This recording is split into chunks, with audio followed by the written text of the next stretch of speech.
Saya memang agak prihatin ya ketika ada orang punya keyakinan seperti ini. Dan itu masuk di ranah teologi, ini bahaya. Meskipun hal itu kita anggap sepele. Orang kampung kadang-kadang berkeyakinan akan ada kupu-kupu, akan ada tamu yang datang. Ini namanya jenis tatoyur. Kita tidak boleh punya keyakinan itu. Ya kalau kupu-kupu datang ya datang aja gitu. Tamu datang ya datang aja, nggak ada hubungan kupu-kupu dengan tamu. Jadi sebetulnya kalau misalkan orang berkeyakinan ini seperti ini nih, kalau misalkan dia dengar burung tutut-tutit misalkan, kemudian berkeyakinan bahwa kayaknya akan ada yang mati nih. Iya. Nah, hal semacam ini dilarang sebetulnya dalam pandangan agama.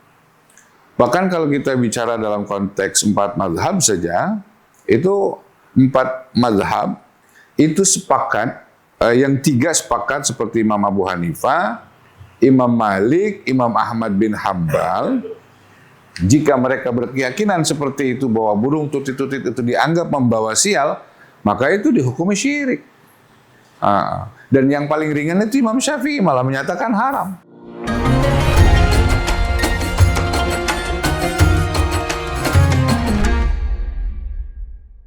Assalamualaikum warahmatullahi wabarakatuh. Kembali lagi di podcast Apa Kata Guru? Biar hidup, gak cuma katanya. Oke, alhamdulillah Guru. Apa kabar? Alhamdulillah baik, salaman dulu. Alhamdulillah kita ketemu lagi Guru. Iya. Dari segmen yang sekarang ini kita kedatangan bintang tamu yang berbeda. Kebetulan ini kita bawakan langsung dari Iran atau gimana? Bukan? Luar kota Daya. Diperkenalkan dulu dengan siapa? Saya nama Bapak Wargi. Oh, Bapak Wargi. Iya. Ya kalau ini Bang Eman nih tim Apa Kategori juga ya kan. Bapak Wargi, Bang Wargi. Bapak ada kali ya pantesan. Kalau nggak abang gitu. Supaya lebih keren. Iya betul. Iya. Ya Guru, gini Guru, ini Bapak Wargi datanglah ke tempat kita Guru. Dia ingin meluruskan tentang apa yang sebenarnya menjadi keraguan dia Guru. Ya kan selama ini cuman dia mau lawan, tapi ini udah rasanya dari turun menurun gitu. Tapi itu makanya saya bilang, udahlah Bang Eman kita ajak aja ke Guru ya. Kira-kira Bapak Wargi ini coba langsung mau ditanyakan ke Guru atau kayak gimana? Iya, emang apa Bang? Gak ada apaan emang. Ya begini ya. Jadi selama ini kan saya ya emang pokoknya masih banyak dah yang ngikutin ibarat cara zaman dulu gitu ya. Kayak ibaratnya Percaya kalau apa nabrak kucing gitu iya. kan, harus katanya itu kucingnya diangkat gitu kan supaya dikuburin di baju. Iya, supaya jangan ibaratnya jangan sialah. Oh itu. Iya. Baik, kalau untuk masalah itu sebetulnya memang dari warisan orang-orang dulu itu ya. Itu menjadi sebuah kepercayaan memang. Orang tua kita zaman dulu itu seringkali mempercayai hal-hal yang semacam itu. Nah, dalam pandangan agama itu memang ada ya. Seperti satu hadis yang diriwayatkan oleh Imam Abi Hurairah, sahabat Abi Hurairah, bahwa ada hal-hal yang memang tidak boleh dilakukan oleh seorang muslim dengan keyakinan-keyakinan tertentu yang tanpa didasari oleh Al-Quran atau Al-Hadis. Ya mungkin lebih tepatnya kita bilang mitos ya, seperti itu. Nah, itu seperti hadis Nabi yang menyatakan bahwa la adwa wala tiyarata wala hamata wala sofar. Rahul Bukhari Muslim. Jadi kata Nabi itu pada hakikatnya tidak ada adwa. Apa itu adwa? Adwa itu artinya penyakit menular tanpa izin Allah. Seperti corona misalkan, itu adwa namanya tuh. Dia itu satu penyakit menular dan kadang-kadang orang itu ketakutan ya dengan seperti corona itu. Padahal pada hakikatnya dalam pandangan agama nggak ada penyakit yang menular itu nggak ada tanpa izin Allah. Jadi semua penyakit itu datangnya dari Allah, penularannya pun juga atas kehendak Allah. Jadi nggak boleh juga kemudian kita punya keyakinan bahwa awas jangan deket-deket gua loh, nanti ketularan penyakit Iya, gua iya, gitu. Nah itu sebuah hal yang tidak dibenarkan dalam pandangan agama gitu. Meskipun mungkin dari sisi kesehatan, itu kadang-kadang orang memang harus jaga jarak lah atau apalah. Kalau bicaranya tentang tauhid atau teologi kita, tidak ada hal yang semacam itu dibenarkan. Itu yang pertama. Yang kedua, wala tiaroh, tidak boleh ada menganggap sesuatu itu sial seperti burung. Artinya burung itu dianggap membawa sial. Ya, seperti burung apa itu? Tutit-tutit ya kalau Ya, tutit-tutit, ya. di kampung kita.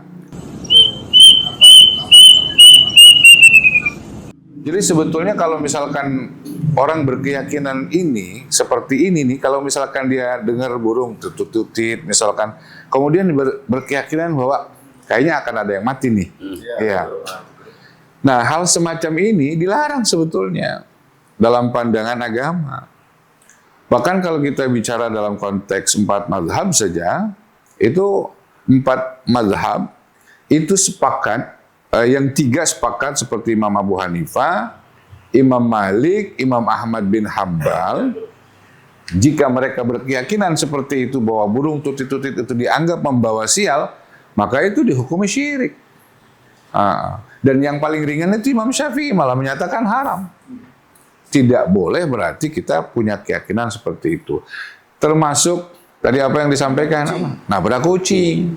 Iya. Sial guru katanya gitu guru. Iya, katanya begitu ya. Kalau orang dulu bilang itu kalau nabrak kucing, Ya kudu digini-giniin deh ya.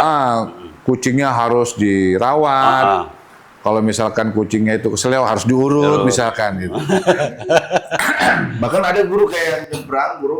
Misalnya tiba-tiba ada kucing, kita lagi naik motor, nyebrang kucing dari belakang itu, kita hati-hati, tandanya ada bahaya tuh. Iya, Jadi sial. keyakinan orang seperti itu ya. Kadang-kadang nggak mau lewat atau nggak jadi lewat karena mungkin kucing udah lewat di depannya. Iya. Ini punya keyakinan sial gitu. Itu namanya tasya'um ya, menganggap sial. Nah, hal semacam ini nih, kalau misalkan itu menjadi sebuah keyakinan dan diyakini betul-betul di dalam hatinya bahwa dengan kucing itu kemudian akhirnya dia membawa kesialan, kemungkinannya 2. Yang pertama memang akan terjadi kesialan itu. Iya, karena ada keyakinan darinya. Dan itu sesuai dengan hadis qudsi ya, ana inda dhanni 'abdi bi, kata Allah dalam hadis qudsi itu, aku sesuai dengan dugaan hambaku. Kalau hambaku menduga sial, ya maka akan terbawa sial. Padahal dalam tinjauan teologis, dalam tinjauan tauhid, ini semacam ini bisa menimbulkan kesyirikan. Karena segala sesuatu itu Allah yang ngatur, bukan sebab kucing gitu. Adapun kemudian kalau ada orang kampung kita itu misalkan nabrak kucing, kemudian kucingnya diurusin, kalau kucing itu mati dimandiin, dibungkus dengan kain putih kan, kemudian dikuburkan, nah itu bagian dari adab. Ada nggak referensinya gitu? Ada nggak dalilnya yang menyatakan harus diperlakukan seperti itu? Sebetulnya secara syar'i dalilnya seperti itu tidak ada. Yang ada memang ada bagaimana Nabi adalah sosok manusia suci, menghormati binatang, dan salah satu binatang yang paling disukai Nabi adalah kucing. Sehingga Nabi itu kalau misalkan beliau ada sholat misalkan atau bersama dengan kucing, beliau tidak pernah memperlakukan kucing dengan perlakuan yang kurang ajar. Bahkan sempat Nabi kita itu pada saat beliau sholat, kemudian beliau ketinggalan sorbannya di dalam masjid. Nabi pulang, kembali lagi ke masjid dan melihat sorban Nabi itu ditiduri kucing. Apa yang Nabi lakukan? Nabi tidak membangunkan kucing itu, tetapi Nabi justru mengambil gunting dan merobek sorbannya. Yang nggak ketiduran. Iya, yang nggak ketiduran. Sisanya yang masih ditidurin itu dilepas sama Nabi.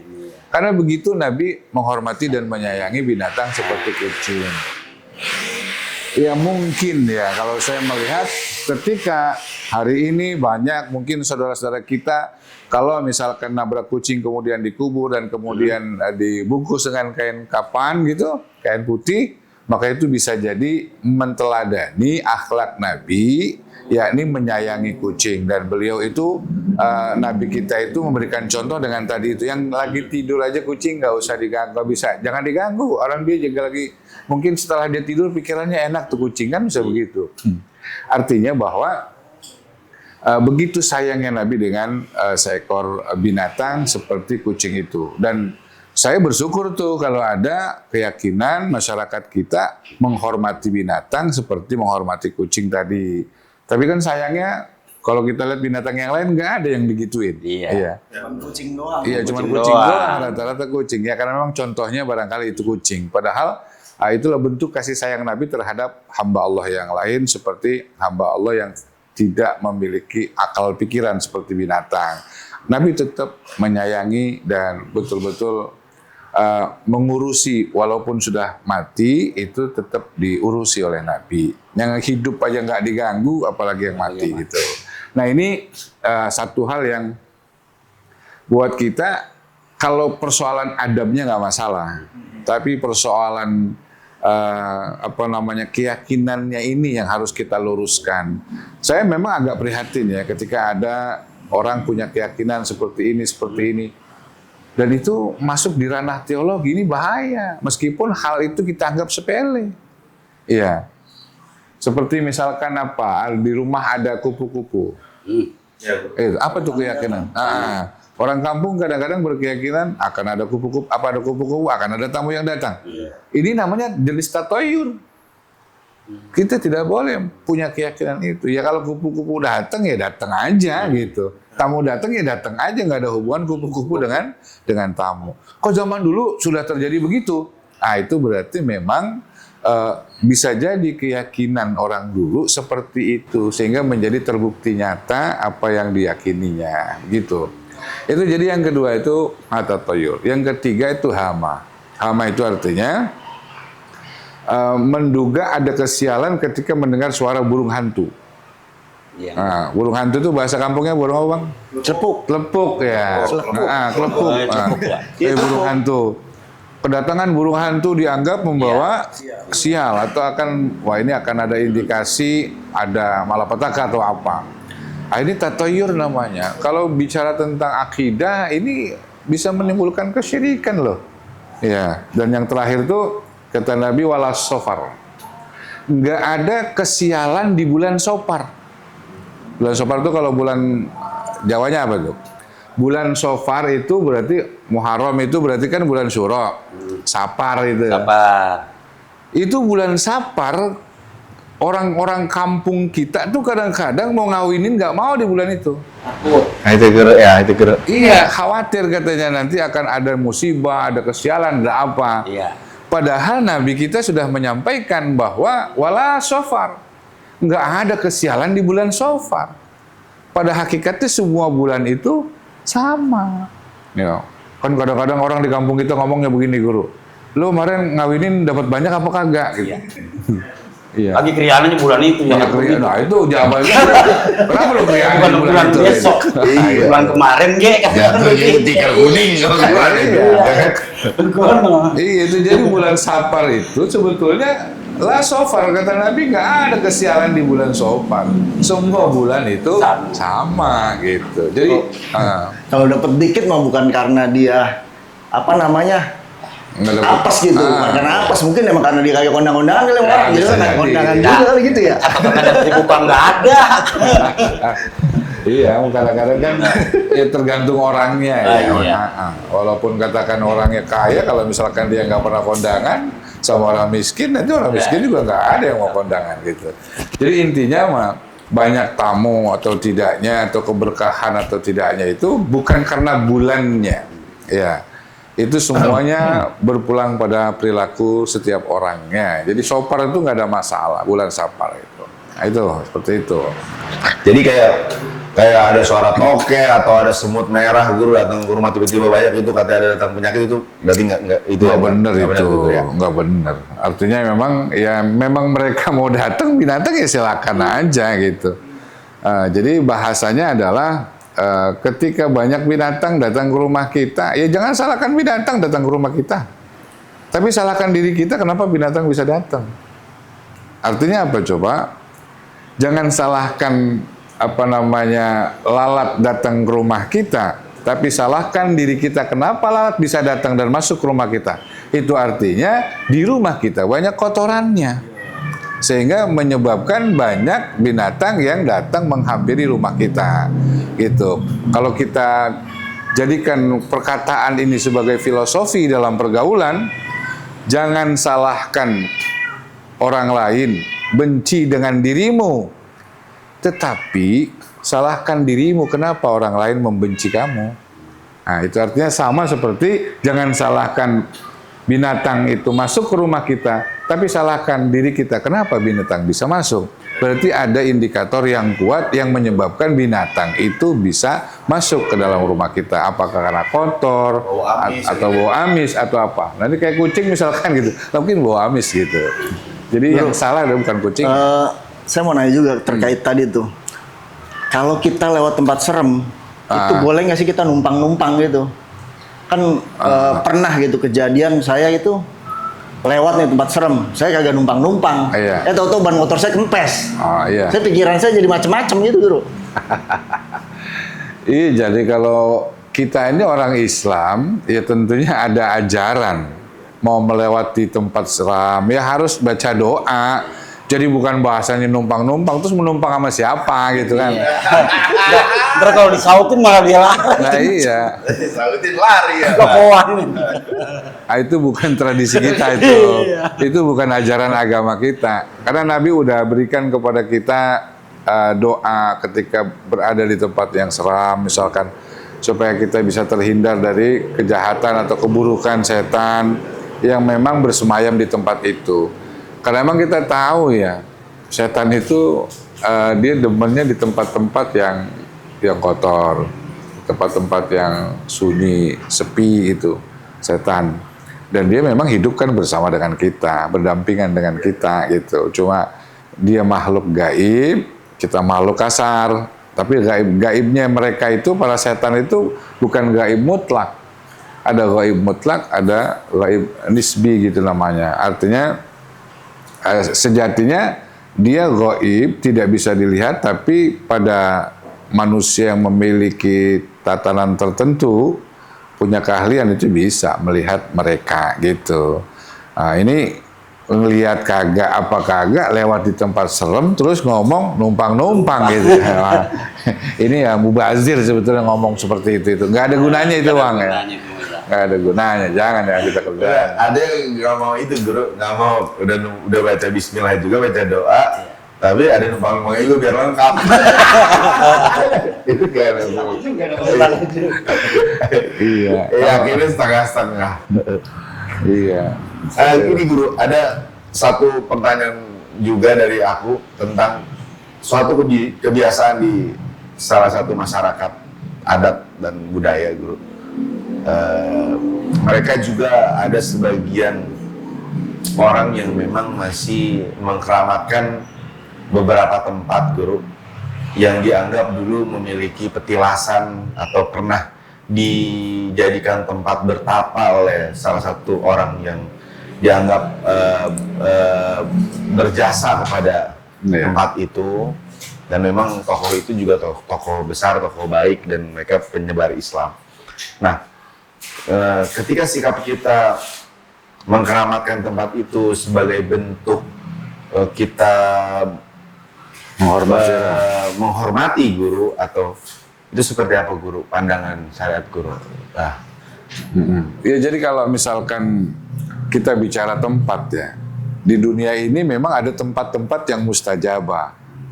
Ada tempat-tempat yang mustajabah. Saya mencatat untuk di wilayah area Mekah itu ada 15 tempat yang mustajabah. Ya, di Madinah 1, di Raudhah, selebihnya itu berada di kota Mekah ya.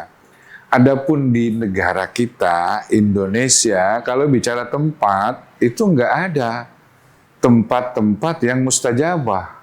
Nggak ada tempat-tempat menyebabkan dengan tempat itu kemudian doa kita menjadi terkabul. Nggak ada. Ya kalau menghormati petilasan-petilasan sebatas menghormati, ya itu kan merupakan bagian dari budaya. Nah, jadi bukan bagian dari agama. Nah, kalau bicara masalah budaya ya sah-sah saja seperti itu. Jangan pernah kita memasukkan ke dalam hati bahwa tempat ini adalah tempat yang sangat berjasa. Jangan. Karena tempat itu di dunia ini cuma ada di kota Mekah dan di Madinah yang mustajab, yang sangat termakbul doa kita jika kita mohon kepada Allah. Tapi kalau tempat-tempat kita nggak ada yang seperti itu. Ya artinya kita sebatas menghormati aja dan itu bagian dari budaya gitu. Gitu. Ya terlepas dari sosok orang yang memang berada di alam kuburnya itu. Gitu. Jadi kan orang yang ada di dalam kuburan, orang yang ada dalam kuburan itu sebetulnya bukan di situ tempatnya. Alamnya udah beda gitu. Kalau kuburan itu kan cuma tempat untuk penyimpanan tulang belakang aja. Kuburan itu loh. Adapun orangnya sih berada di alam kubur. Beda loh antara kuburan dan alam kubur. Kalau kuburan itu masih tanah. Masuk di kategori alam nasut namanya. Yang bisa disentuh. Kita masih bisa nyentuh kan? Kita masih bisa pegang itu dalamnya kuburan.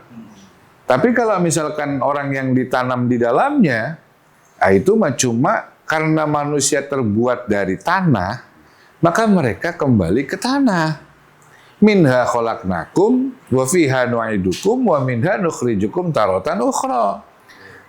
Kita berasal dari tanah, maka kita dimasukkan ke dalam tanah dan dari dalam tanah nanti akan kita dikembalikan. Adapun orang yang sudah meninggalnya itu adanya di alam kubur atau alam barzakh namanya. Sehingga ketika kita datang ke kuburan, kita datang ke simbolnya saja. Tempat penyimpanan tulangnya itu. Ya, kemudian apakah mereka bisa berinteraksi dengan kita? Ya, kalau sekelas nabi, ya bisa saja. Para wali kemungkinan ya saya bisa saja dengan kejernihan hatinya sehingga bisa menembus alam tapal batas gitu. Kalau orang-orang seperti kita enggak lah, nggak bisa gitu. Orang-orang awam seperti saya maksudnya ya. Kalau itu mas semuanya udah orang pintar ini. Waduh, Amin. Nah begitu Mbak kurang lebihnya. Udah nggak penasaran lagi berarti ya? Agak, alhamdulillah udah jelas. Udah jelas ya, berarti kita kagak perlu kayak bingung nanti mau lewat mana, pakai gimana. Jadi lempeng aja baca doa, jangan pakai numpang-numpang ya kan. Minum itu airnya. Pura-pura aja.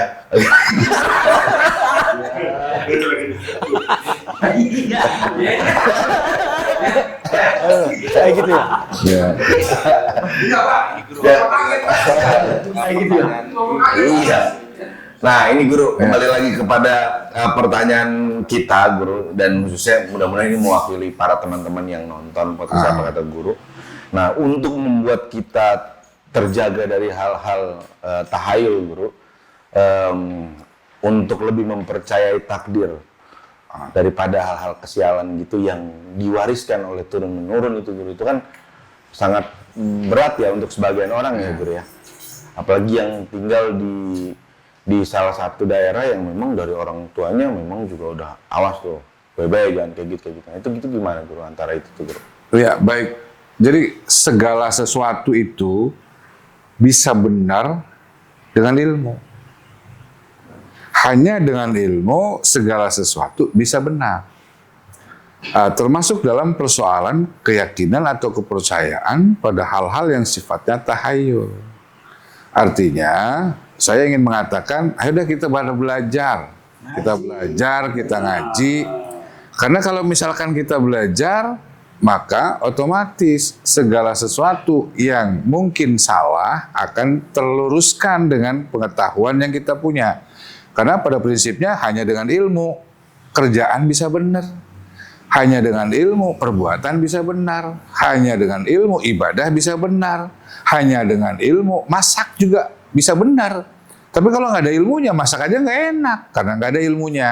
Nah ilmunya bagaimana? Nah, untuk kaitan dengan persoalan takdir dan tahayul itu tadi, maka kita wajib untuk belajar tentang ilmu tauhid. Secara garis besar, orang belajar ilmu tauhid itu mempelajari tentang dua kekuasaan Allah. Ada namanya takdir musayyar atau mubrom, ada yang namanya takdir mukhayyar. Apa itu takdir musayyar atau mubrom? Dia adalah kekuasaan Allah yang kita tidak bisa ikut campur di dalamnya. Contohnya, seperti saya, abang nih semuanya terlahir berjenis kelamin laki-laki, itu abang bukan pilihan abang. Abang terlahir menjadi anak siapa? Bukan pilihan abang. Ini sudah takdir yang Allah tentukan buat kita semua, dan kita tidak ada kekuatan untuk menentukan pilihan.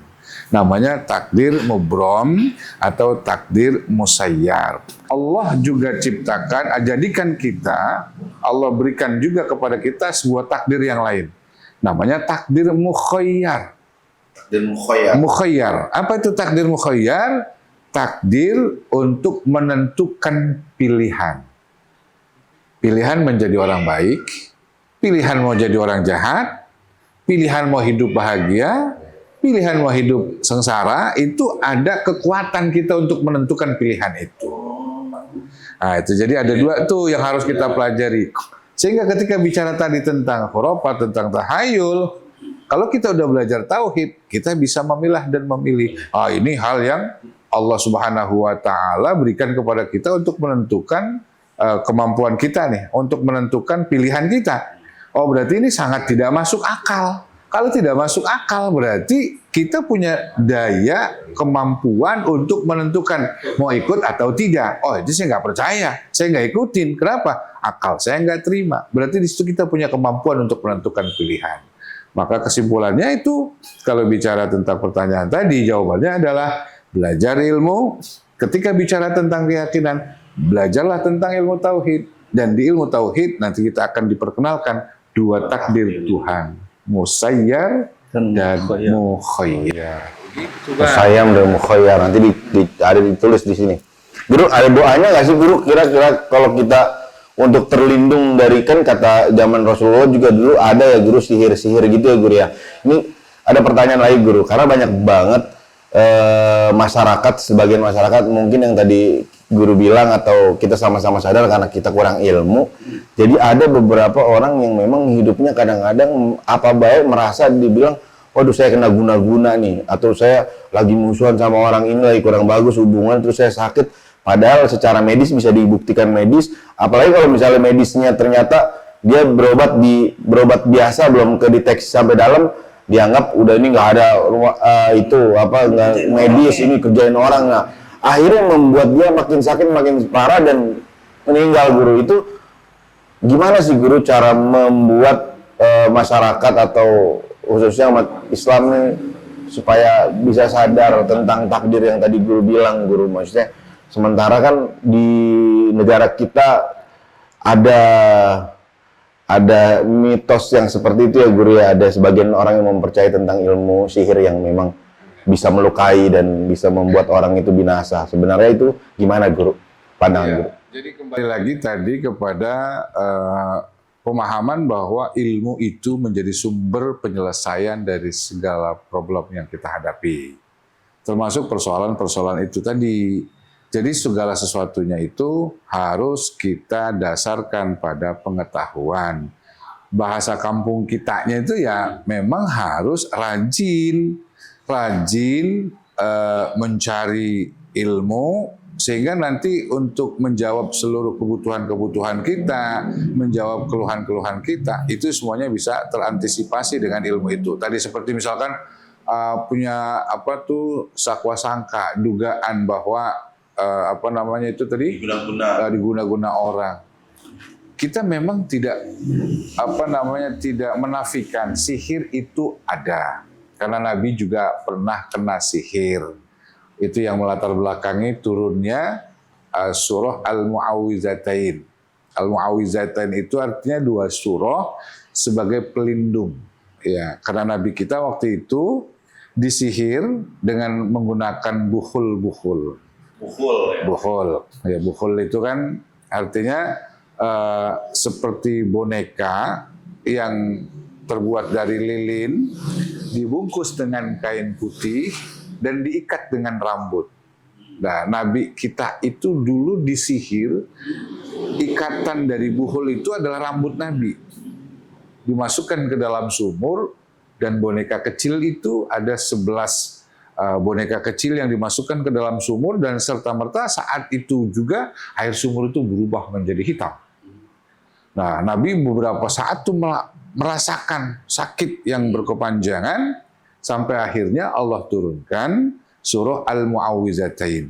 Makanya Al-Mu'awwizatain, Qul a'udzu birabbil falaq dan Qul a'udzu birabbin nas itu 11 ayat. Di dalamnya 11 ayat atau gimana? 11 ayat.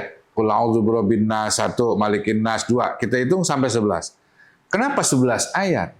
Dan itu digabung antara Qul a'udzu birabbil falaq dan Qul a'udzu birabbin nas. Makanya disebut Al-Mu'awwizatain. Disebut Al-Mu'awwizatain itu karena memang dimulai dengan a'udzu, dua-duanya. A'udzu birabbil falaq sama a'udzu birabbin nas. Saat dibacakan firman Allah Qul a'udzu birabbil falaq, meledak di sumur itu. Satu bundel tadi itu, buhul itu. Dan itu 11 ayat menghancurkan 11 buhul. Tuh. Jadi memang kita tidak menafikan sihir itu memang ada. Apalagi kalau misalkan kita merasa saya diguna-guna. Emang rasanya diguna-guna bagaimana sih? Lemes saja kali guru itu. Lemes saja. Gara-gara gua kurang darah lah. Iya, kurang gula juga lemes sih ya. Atau kebanyakan gula juga lemes. Nggak punya duit lemes. Iya. Duit lemes juga ya. Kemana ini? Nah itu gimana guru? Soalnya ada lah sebagian orang itu yang apa-apa begitu guru, apa-apa. Jadi sehingga menurut saya melihat secara psikologis dia jadi kayak nggak normal guru. Jadi semua sakit bentuknya dia harus cari daun bidara lah, buru-buru buat mandi apa segala macam, yang akhirnya apakah semuanya dia kena siapa gitu? Apa masa nggak bisa? Itu berarti persoalan mindset ya. Mindset berpikir. Kalau memang dia punya suuzon terus kepada orang, maka nggak ada lain ketika ada sesuatu yang dirasakan di badannya, dia pasti alihkan ini guna-guna. Padahal tidak semua itu pasti guna-guna. Karena orang yang kena guna-guna juga ada cirinya loh. Ada ciri itu deh. Ada. Nih kayak model-model begini nih, bukan guna-guna, bukan ini. Ya mana? Ya orang yang kena guna-guna itu kan diantaranya pertama, semangat hidupnya hilang. Kelihatan tidak bersemangat. Yang kedua, ibadahnya drastis turun. Ya, dia melakukan apapun malas segen. Maunya ya bermalas-malasan aja. Awang be awang. Awang kalau bahasa kampung kita. Iya, pokoknya bahasanya begitu. Dan dia pikirannya memang tidak bisa fokus. Nggak bisa fokus itu juga termasuk bagian dari ciri orang yang kena guna-guna. Bagaimana rasionalisasinya? Dia. Bro, maaf. Ini kan biar tauhid kita kuat nih. Kalau saya belajar tauhid, itu boleh nggak sih kita belajar online gitu? Misalkan nonton di YouTube atau kita ya nyari-nyari di YouTube dah gitu, atau lebih baik kita tatap muka aja sih guru. Iya. Di YouTube boleh untuk menyerap informasi. Jadi kita buka YouTube, ada pengajian, silakan untuk kita serap informasinya. Informasi yang bersifat keilmuan silakan. Tetapi apakah kemudian itu dikatakan menggugurkan kewajiban? Gitu. Karena tidak bertatapan langsung. Nah, itu memang ada yang menggugurkan kewajiban dan ada pula yang dianggap belum menggugurkan kewajiban.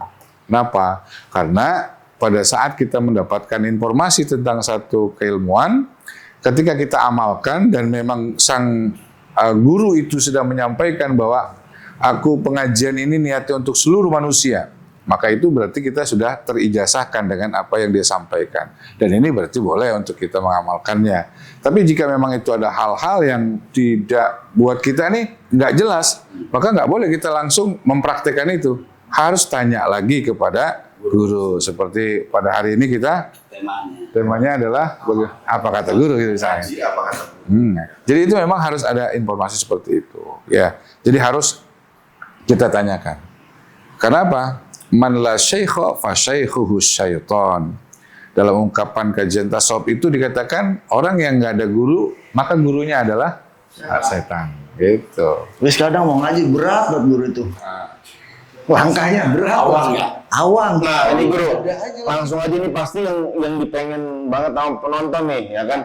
Gua pengen buat penonton, gimana sih guru tips nih buat terhindar dari guna-guna untuk membentengi diri gitu. Pasti penonton langsung nih ya kan, karena dia kan nggak bisa bertatap langsung nih ngaji sama guru, ngaji tauhid ya gitu. Pasti cuma pengen, aduh gimana nih guru gitu.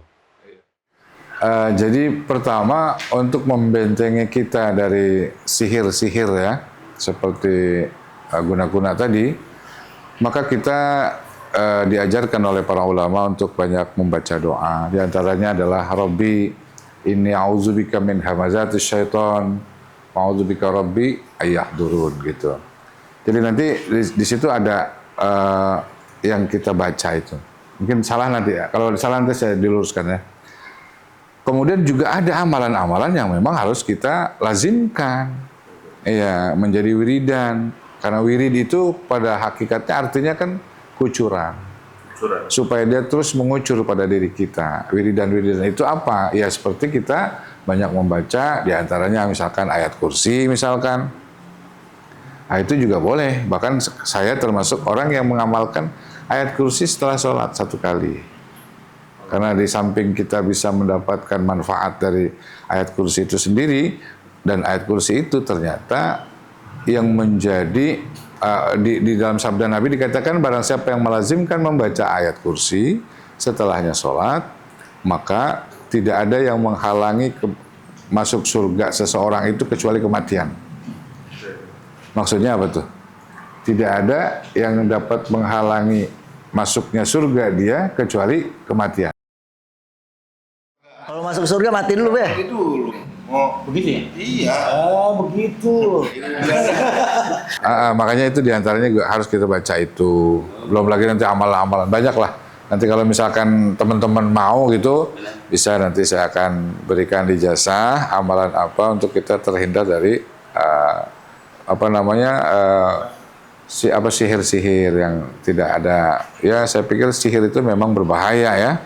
Tapi kita ada doa yang harus kita senantiasa baca gitu. Ya nanti buat para penonton bisa komen aja ya, kita bisa kirim nanti. Berarti tadi guru doa-doa dari yang ayat kursi itu boleh diamalin sama teman-teman kita yang lagi nonton? Oh boleh, silakan. Karena memang itu sudah diberikan penjelasannya oleh Nabi langsung, dan berarti umatnya boleh memakai. Siapa? Berarti habis sembahyang, Be.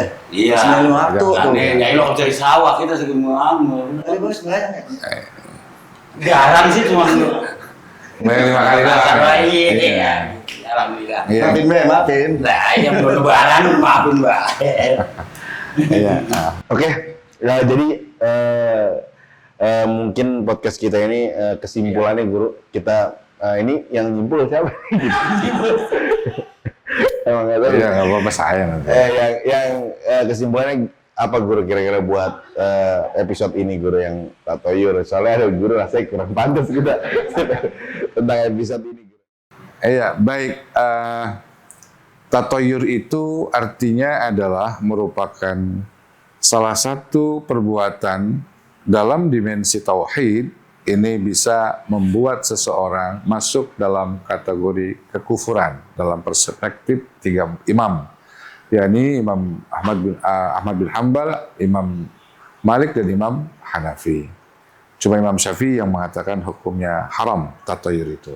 Dan tatoyur berkaitan dengan tauhid, ranah teologis. Karenanya kita itu harus betul-betul menata diri dan hati kita dengan pemahaman yang benar. Karena dengan pemahaman yang benar, maka hidup kita akan benar.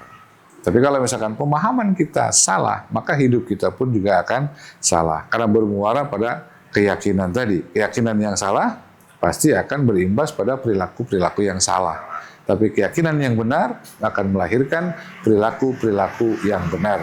Tidak lepas dari persoalan dua takdir yang telah saya sampaikan tadi, yakni takdir musayyar atau mubram dan takdir mukhayyar. Itu yang bisa kita pedomani dalam kehidupan kita. Kalau ditanya, musayyar apa? Mubram apa? Tadi sudah saya sampaikan. Ya, betul. Kalau yang nonton pasti tahu. Begitulah kesimpulannya hari ini. Jadi podcast Apa Kata Guru hari ini alhamdulillah sudah berjalan dan sudah puas Baba. Ya. Alhamdulillah udah puas kan dapat jawabannya. Alhamdulillah udah. Ujuk lagi. Ya. Oke, mungkin sampai sini dulu Guru. Terima kasih banyak informasinya. Mudah-mudahan jadi manfaat buat penonton setia podcast kecintaan kita. Tetap di podcast Apa Kata Guru. Biar hidup, nggak cuma katanya.